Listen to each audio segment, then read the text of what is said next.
میجگانه خلا و خواننده صنف 11 بوده، هنری دوزندگی دارد. این جوراب و دیگر کرته‌ها که اینجا به نمایش گذاشته شدند مسئول دستان میجگانه میباشند. میجگانه از زمان کودکیش با آموزش این هنر ذوق پیدا نموده است.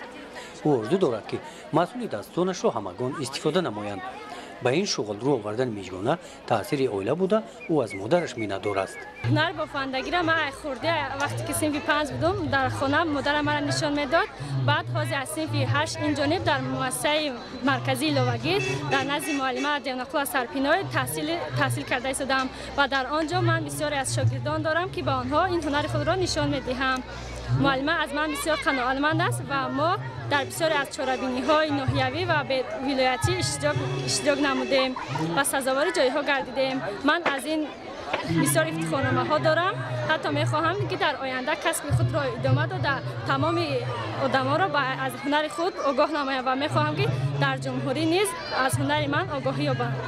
میجگانه اعضای فعال محفل دوزندگی در مؤسسه تحصیلات لوگی ناحیه فرخور میباشد.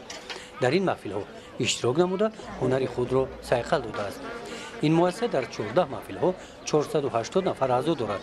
برای جلب نمودن خوانندگان و کارهای بیرون از مکتبی در ناحیه 8 تالار ورزشی محفل نوقلمان جوان با نام نکهت ایجاد و دسته فرهنگی با نام معرفت فعالیت دارد. از 14 فنی که در مؤسسه تحصیلات معین خوانندگان تعلیم میگیرند، درس‌های لوگی تعلیم میگیرند، نکته نماند که در المپیادهای ناحیوی و ولایتی فعالانه اشتراک میکنند. البته در مؤسسه محفل‌ها بیشتر هستند و خوانندگان کدام محفلی که انتخاب میکنند در اون محفل فعالانه اشتراک میکنند. ما مقصد داریم که در خد نزد مؤسسه تحصیلات معین رقم 25 باز کسب انتخاب کنی را بیشتر برای ماندنمون در کارد برای دوزندگی و دیگر کسبی که بیشتر باز ضرور است آن را برای ماندن لازم. همین نیتی ما داریم که در سال آینده همین محفل ها البته عملی گردد.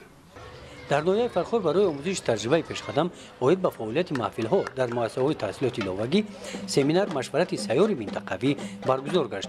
در این سمینار مشورت دیرکتور مؤسسه‌های تحصیلات لوگی شهر و ناحیه‌های منطقه کلاب اشتراک نموده از نزدیک با فعالیت محفل ها مسئول کارهای خوانندگان شناخته شدند. شخصیت همه جهت تشکل یافته تربیتش در برابر عائله از مؤسسه تا مکتبی وابستگی کلان دارد. در باغچه بچگانه رقم 10 ناحیه تربیت گیرندگان در روی وطن دوستی تربیت می‌یابند. کودکان با سر لباس ملی رقصیدن و سرودخوانی را و رسم کشیدن را از مربی‌ها در باغچه آموختند. در باغچه ما 65 نفر کودک فعالیت دارد که با این کودکان ما نه فقط خواندن و نوشتن رسم کشی را می‌آموزانیم بلکه با آنها باز حس وطن دوستی نسبت مهری آنها به وطن به طبیعت زنده و پختن دوختن مرکزهای انکشاف کودک است که مثلا مرکز ریگ داریم، مرکز آب داریم، مرکز ساختمان داریم که کودکان با این مرکزها کار فعالیت کرده از خردی حس وطن و وطن دوستی و خویشتن شناسی را در دل خود جای می‌کنند. در این سمینار مشورت خیر کرده شد که در سمت تربیت وطن دوستی خوانندگان موقع سازمان‌های طلبگی در مکتب‌ها کلان است. سازمان طلبگی نام اسماعیل سومونی را دارد. در حضور اشتراکچیان سمینار مشورت این گروه خوانندگان مکتب با اعضایی سازمان طلبگی مکتب قبول کرده شدند. برای خدمت به خلق و وطن باش تیار. در جلسه چهارمین برنامه تیار نموده اعضایان محفل تحصیلات لوگی در وصف گل لاله بخشیده به فستیوال جمهوریوی نمایش داده شد. گزارش خواجه نظری خدای نظر ظهورов از ناحیه فرخور برای برنامه اطلاعاتی نوید.